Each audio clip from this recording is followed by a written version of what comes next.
Hello, everyone, and welcome to Real AI Now, the podcast brought to you by 2Impulse. I'm Nuno Galandim. I'm the head of Conversational AI at 2Impulse. And today's topic will be Voice Biometrics. Please like the video, subscribe our channel. And I would also like to remind you that this podcast will be available on Spotify, Google Podcast, and Apple Podcast. And I'm so pleased to have with me today Paul Morris. He's the global sales manager for Phonexia, a Czech company, actually working since 2006 on speech and voice biometric solutions, really pushing the boundaries of speech and voice recognition technologies. Really eager to have a conversation with you, Paul. Welcome, and let's just start through. Thanks a lot, Nuno, for the introduction, and I'm very glad to be here. So I look forward to our session as well. Great. So, Paul, what is actually AI in voice biometrics? What's voice biometrics, and what's AI within voice biometrics? Where is AI? Right. Okay. Well, voice biometrics, first and foremost, is the ability to either verify a person's identity or to indeed identify an individual through their voice print. So all of us as individuals, human beings, we will have our own unique voice print, unique to each of us, in the same way that we have fingerprint, iris print. Voice print is an extension of that, let's say. And that, in simple terms, is voice biometrics. There are different layers of voice biometrics, which we can go into later on, but that, in a nutshell, is what voice biometrics is all about. And AI plays a very important part in voice biometrics. I would say that AI, although it's a kind of quite a blanket term, to be a bit more specific about how it plays a role in voice biometrics. Well, first of all, a lot of machine learning goes into the development of voice biometric solutions. So we're using machine learning essentially to train our models, to train our solutions. In order to build those solutions as well via machine learning, we essentially have to take essentially as much data as we can. So we're talking about thousands of speakers. That translates into millions of various utterances, dozens, hundreds of different languages. We also need to ensure that we can get audio from many different channels, as many channels as possible, mainly telephony in our case, but of course within telephony you have a lot of different sources, landlines, mobiles, sat phones, etc. And then of course we also have to make sure that we can get data from a lot of different environments. So that means, you know, noisy environments, quiet environments, any kind of different environment where audio is going to be present. We need to use that, and it's through the machine learning that we're actually able to you know, allow the technology to imitate human behavior, essentially through the collected data. So that's one element of it, is the machine learning. We use a lot of what we call artificial augmentation, which is how we're able to basically increase the variability of the utterances that we've already been able to gather. We use this artificial augmentation to actually increase the variety of those utterances, which further enhances the ultimate performance of the voice biometrics. So that would be the second element. And I guess the third element would be that we're working with what we call, we use supervised training, and in some cases we're using unsupervised training. So that means that if you've got supervised training, you've actually got labeled data. So we can get hold of labeled data where we know, for example, what the language is being spoken, we know what the speakers are, who they are, we know what the characteristics are of those people. And that is what we call the labeled data, which actually gives some very accurate outputs. What we find more and more now is that unlabeled data, so unsupervised training, is becoming more and more present. The only drawback, I would say, at the current stage where we are with unsupervised training data is that it doesn't provide quite as accurate outputs as you would get with supervised training data. But I think that's just a matter of time before we reach similar levels. So I guess those are probably the main elements of AI that we see involved in voice biometrics. Great overview. Thank you so much. But let me have a step back here and try to break down some parts of it, right? I mean, this is in general a very interesting topic for me. I mean, I'm a linguist, right? And I had quite some touch points on phonetics, phonology, right? Let's get back there. So about voice biometrics itself, as far as I'm aware of, there are different technologies to it, right? Different approaches, how to really identify that it is a person based on his voice, right? Would you like to expand a bit more about these options which are available? Sure. Well, I'll start off with something which I could have probably mentioned in that earlier slot, and that is the something more about the technology, or at least the label that we give to the technology and what that technology actually encompasses. So previously, when voice biometric solutions were being built, and I would say when they were probably a little less sophisticated than they are now, we were talking mainly about what was called I-vector technology. Okay, but what we have seen in recent years, and in fact, Phonexia, I think, was the first voice biometrics vendor to actually release a commercially available version of voice biometrics that was using exclusively what we call X-vectors. So we moved away from I-vector technology and moved over to X-vector, which essentially is driven by deep neural networks. So it's exclusively driven by deep neural networks. This ultimately leads to increased performance of the voice biometrics technology, mainly in terms of how much audio we actually need to be able to create a unique voice print, and not just a unique voice print, but a robust voice print, and also in terms of how much audio we then subsequently need to be able to verify and do that one-to-one comparison with the baseline voice print. So it's that technology which really has pushed us forwards. Okay, let me just pick that one part and get practical here, also for our listeners to have a bit more on applicability, let's say, right? So I'm more into conversational AI. Let's say we set up a voice bot, for example, right?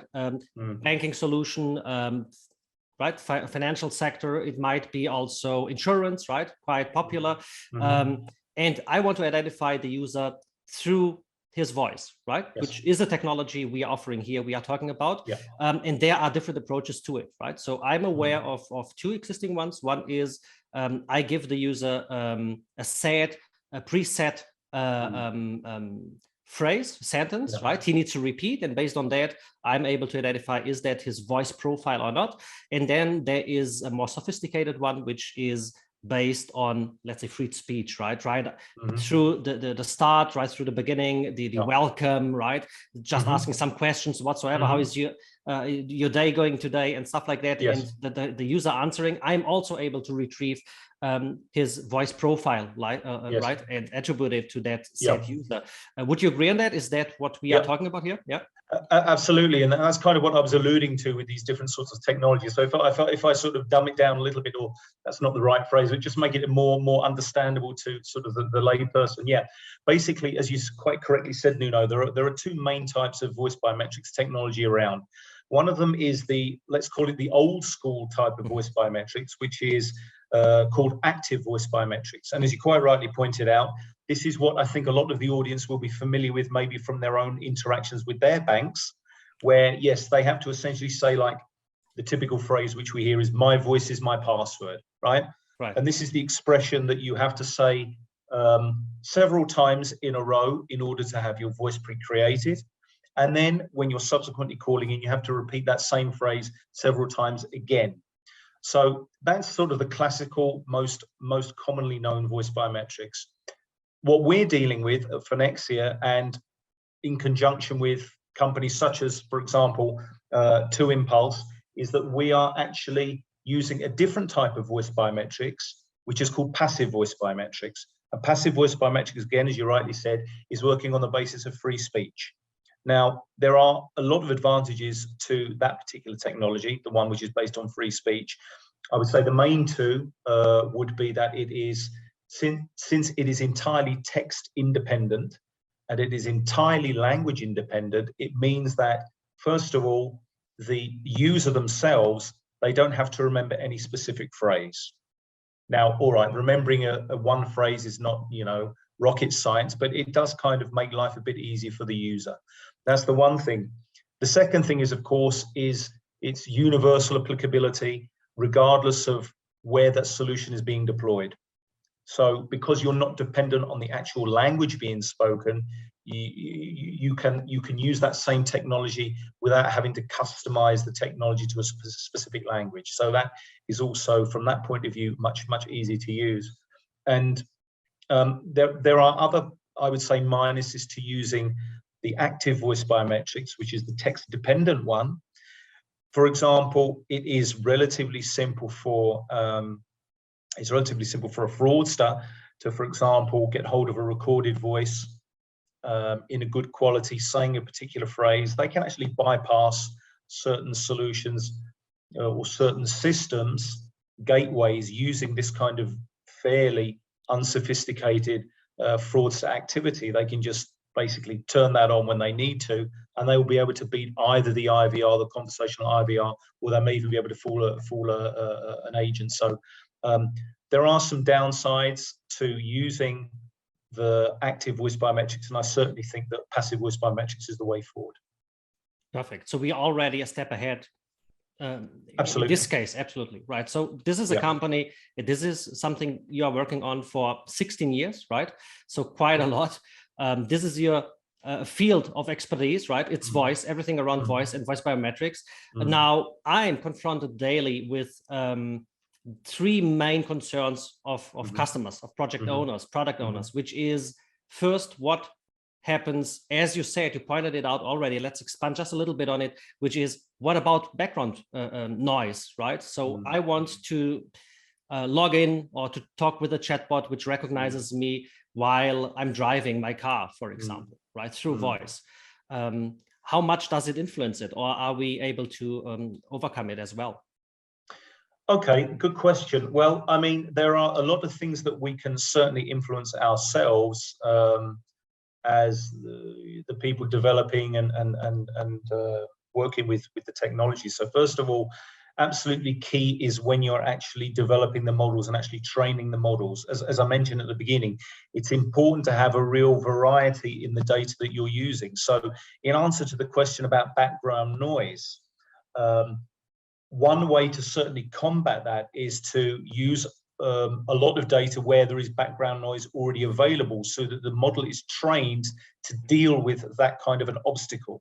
That's one thing I would highlight. The second thing, which again, I go back to this comparison between the active voice biometrics and the passive voice biometrics that we're using. Another thing that you'll very often hear when people are talking about the "my voice is my password" biometrics, they will say, "But I said the phrase, but I still wasn't verified." Well, one thing that's important to remember, it's not just that you say the same phrase, but you have to say it in the same way. And you very often have to have more or less the same conditions in the background, for example, the environment, as when you actually enrolled yourself, which is not the case with free speech voice biometrics. So I think that those are probably the things I would highlight on that point. So it's all about really having a well-trained model with lots of variety of data, and that's really the key. Perfect. Good. What about if I'm having a bad day, right? If I'm, not feeling well, my voice is not actually the same as it was yesterday, as I trained the model eventually with, right? As I logged in first, whatsoever. How would it handle it? Well, I mean, I'm not going to pretend that any voice biometric solution, active or passive, is 100% infallible. So that would be unrealistic and unfair of me to do so. The kind of scenario that you're describing, certainly, if someone has woken up and they have a slight sore throat, they may have a slight change in the voice. From our experience, that person in general will be verified. but it may not be within that 3 to 4 second window which we talk about. Because generally speaking, if a person is speaking with the same voice as when they enrolled, absolutely no change, we can reasonably expect that that person will be verified within 3, maximum 4 seconds. Of course, if they have a severe sore throat, they're losing their voice, then there are a couple of options. One is that the solution will verify them, it'll take longer. Or of course, in really severe cases, there's nothing you can do about it, then there may be an issue with that person being verified. Which is why, although of course we absolutely believe in the performance of the solution, it's been tried and tested and measured, it is always advisable to have some kind of backup verification solution. Absolutely, because nothing is infallible. So if that voice verification for some reason won't work, and doesn't have to be to do with the voice, it could be because of some other factors, then there needs to be some kind of backup, be it knowledge-based verification or one-time password or something like that. I totally confirm. It's not a concern at all in practical terms. So what we do is actually conversationally, right? If it's a conversational AI solution, is to keep a bit more of the conversation with the user, right? So we get a bit more of data. We can compare and make sure, hey, we can verify him through voice.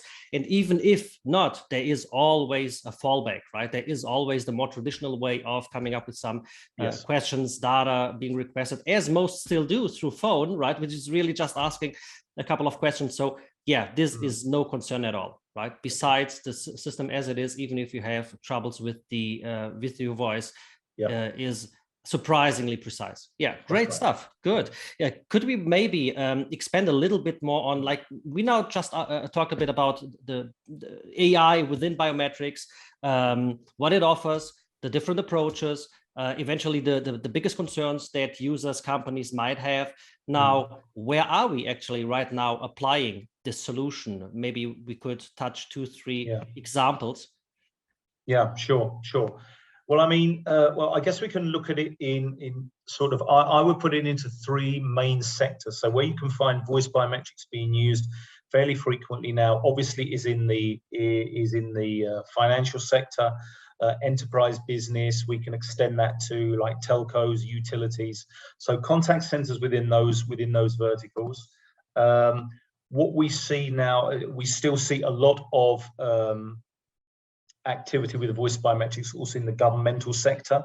The use case is obviously a little bit different. There you might not be talking so much about verification as about actual identification of individuals from some kind of a block list, which is in fact also applicable to the commercial sector. And then we certainly see a lot more interest in voice biometrics from what I would describe as, I'm trying to think of the word. It's more like the platforms which are trying to platforms for the well-being of population. So let's say, for example, you might be talking about information platforms who are trying to provide access to information and services to less developed or less well-off parts of populations in certain areas of the world. So these kinds of organizations are using voice biometrics more and more because although people may be, for example, they may not have a lot of money, they may be illiterate, they will probably, in this day and age, still have access to a phone. And that's enough for them to be able to call up and get information on certain things which they need, which they otherwise wouldn't be able to do. So it's a mixture of enterprise, it's a mixture of government, police, surveillance, blah, blah, blah, and even these kinds of use cases, which I just mentioned to you. Great. Yeah. Other examples we could talk about, especially about the voice biometrics part, identifying and initiating a session we have some experience with is really within voice bots, for example. Even exchanging the traditional IVR for a voice bot, right? And instead of using methodologies which are quite unreliable nowadays, right? And still used a lot by banks, which is tell me your birth date, now tell me your address, and now let me have your ID card number. Look, nowadays, especially with public tenders and stuff, I mean, those details are all over the place out there on the internet, right? So you can find them actually. You could spoof it, right? So there is one thing which is individual to each one of us, which is even more than a fingerprint, and many don't know, which is the voice profile, right? So this is more and more preferred by banking and financial institutions in yes, that's right. Yeah, because you know, people are always, as you quite rightly say, I mean, there's information all over the place, and if you dig around hard enough as someone who is interested in getting hold of that information, you can get hold of that information. But one thing which is really very safe is the voice, as you say. And I mean, I think, again, and I keep going back to this, because if we're talking about voice biometrics, you need to differentiate between the different types. And I think another reason why maybe passive voice biometrics is also preferred is that, first and foremost, it fits very nicely into this whole realm of conversational AI and conversational voice bots. It fits really nicely into that because it's conversational. That's the core of what passive voice biometrics is. And also, the word passive is very important because it is a really non-intrusive kind of technology. Yeah. The only heads up that you need to give to customers, essentially, it's the idea of you need to get their consent for it to be used with them. But apart from that, you're not directly bombarding them with the voice biometrics. Like with active voice biometrics, you are saying, right, you have to say this phrase, and you say the phrase. But with passive voice biometrics, it's almost, I guess, after the first couple of times as a customer, you kind of forget that you're even going through any biometric procedure, because it's just a normal chat with someone or with a conversational IVR, and you're not even aware of the fact that anything is being processed. It's all happening in the background. So that also makes it very comfortable and I think conducive to what people need these days. Absolutely. Yeah, totally agree. Now, let's imagine that a customer becomes interested, right? And now maybe our listeners are saying, okay, look, this is interesting. Now, where do we start, right? How do we start such a project? Which are the main challenges when developing and applying these voice biometric solutions for our client? Yes. And this is one of the most important questions when it comes to voice biometrics, because on the face of it, it sounds like a fairly straightforward thing. Yet you just you take out the old solution, you stick in the new voice biometric solution, everything's deployed, 1, 2, 3, and you're ready to go. Well, I mean, the reality is very, very different, of course. I mean, there are a lot of things that you need to take into account. First and foremost, you need to have the basics very clearly laid out. So as an end customer, I need to be able to say exactly what kind of PBX call center, and we talk about the call center use case now because that's predominantly where the solution is used. So you need to know exactly what kind of environment is being used. It's very important because each environment is slightly different, and that very often will require some tweaks, some customizations of the solution. You need to know what kind of volumes of calls are being processed. You need to know what the load is. So what is the maximum concurrent load that you're dealing with? But it's not just about these technicalities and these specifics. It's also consulting with the customer and really discussing and clarifying what is the impact going to be on the processes within the company, within the bank, for example. So what you're going to have to make clear is that the agents are going to have to become used to a different modus operandi. Ultimately, it's going to be simple for the agents, but they're going to have to get used to these new processes. You also have to agree: is it going to be a straight swap? Is it going to be voice biometrics for the knowledge-based verification, or is it going to be a combination of the two? Very often it has to be a combination, because not only, as we mentioned earlier, you need some fallback solution to go to if the verification by voice doesn't work, but very often it's still a legal requirement. So there are a lot of banking sectors in certain countries that won't allow you to have just one form of verification. So you need something else as well. And just simply things like, building the whole architecture is not as straightforward. Yes, you can have various templates according to the PBX and according to the way things operate there, but it requires a lot of consultation between the sides. And I'm talking mainly between, for example, us as the vendor, our partner, so the SIs or whoever are working on that project, plus the end user. So it's very often a 3, if not 4-way discussion. Great. Yeah, the channel is also certainly one thing to focus on, right? Where do we want to apply it? Why do we want to apply it? Those are the main questions, right? Absolutely. How do we want to reach the user who is going at the end to use that technology, Yeah. actually, who we are going to verify, right? Yeah. Great, good. Yeah, exactly. I mean, there are, sorry, just to jump in, but there's one very important point, and you've identified it as well. You need ultimately to find out from the customer what is it they want to achieve with voice biometrics, because, you know, classically you're talking about three things you can achieve. You can improve handling time, so you can make that whole process a lot quicker. You can improve the customer experience, which is the buzzword, but of course is extremely important.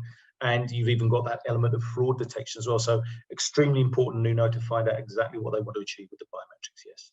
Yeah, solutions I have seen, I mean, just to sum it up, from a user perspective, I mean, it's such a change, right? This is really, I mean, it's out there for some time, not as known as I would wish for, to be honest, right? Not many are really aware of the existence and especially the precision of this technology and all the advantages. That's what we wanted to highlight here as well. Yeah. And it's such a change, right? I mean, I noticed it right away. Just enter the conversation. We are within, you don't even notice what's going on, and you are identified. You just keep on the conversation like you would personally, right? At your traditional bank institution, for example, they know you, right? They are not asking you for any identification, right? They see you, and here the system hears you, right? It knows it's you. It doesn't need to verify. There is no time spent on entering a PIN, on making questions about birth date whatsoever.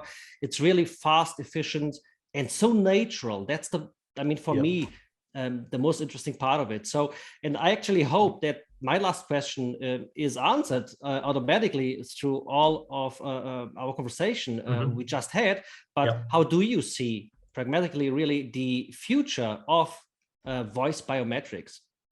I mean, first, technology-wise, right? Is there something maybe you are working on, something you see that the future might bring? And also, I mean, in general, right? Is this really future-proof? Because companies also want to know that, right? Sometimes they invest in something innovative, and 2 years after, I mean, it's legacy, right? And they need to look for something else. How do you see voice biometrics in this perspective?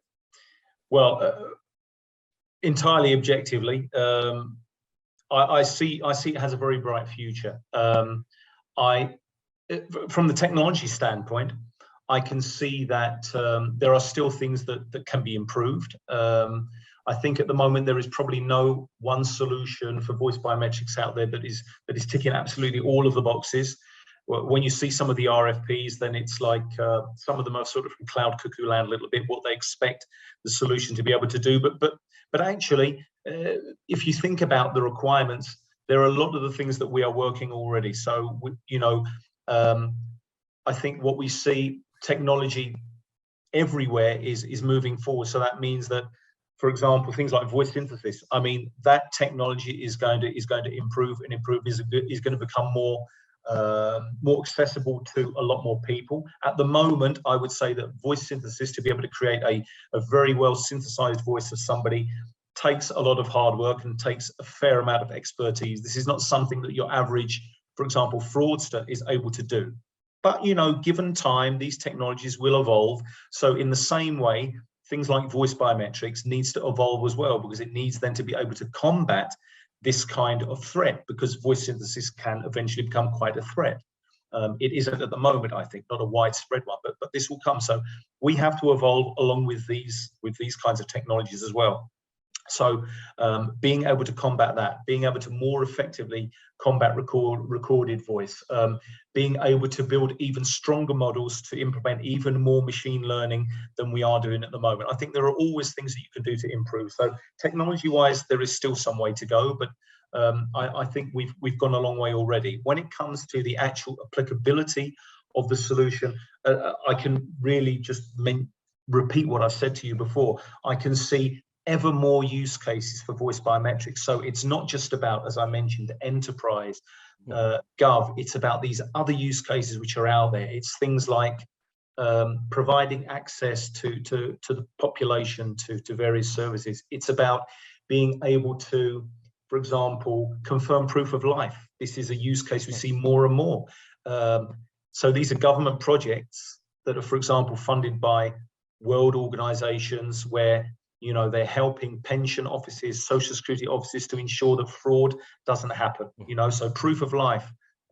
It means things like agent authentication. So it's no longer just a case of customer authentication or verification.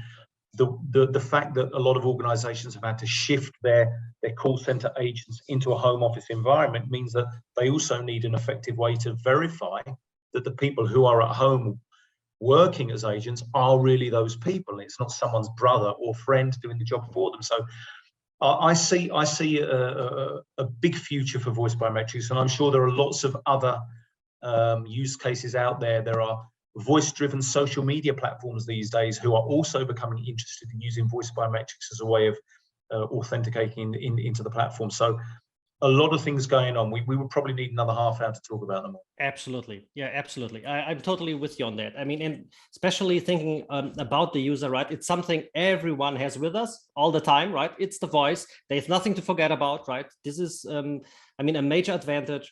And what is offered is not only verification through biometrics, just like you said, right? It's fraud protection. There's so much more to it, right? You could even analyze the mood of the user and adapt to it, right? If he's having a bad day or a good day, right? There's so much that can be done through voice, right? We are constantly giving out so much information, actually, yes, through voice.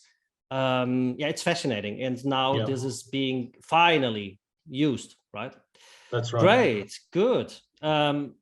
I mean, I love the episode, honestly. This is so interesting. I could keep on for many more hours, to be honest. Yes, Maybe we will have the opportunity in the future to meet again and to further discuss these topics. I also would like to have our listeners know, if you want to have more information, if you want to further discuss this, any one of us is open to, right? This is absolutely really what we love, what we like to do. Just get in contact with us and you get the information you need. Yeah, please like our episode, subscribe, and thank you so much for listening. Paul, I thank you so much for being here today and for all the so interesting information you provided us with. Thank you so much. Pleasure. Thank you very much for the invitation. It was great to be here, and yeah, all the best. Right. Thank you so much. Hope to see you and our listeners soon. Everything good to you. Bye. Likewise. Bye-bye. Thanks. Bye-bye.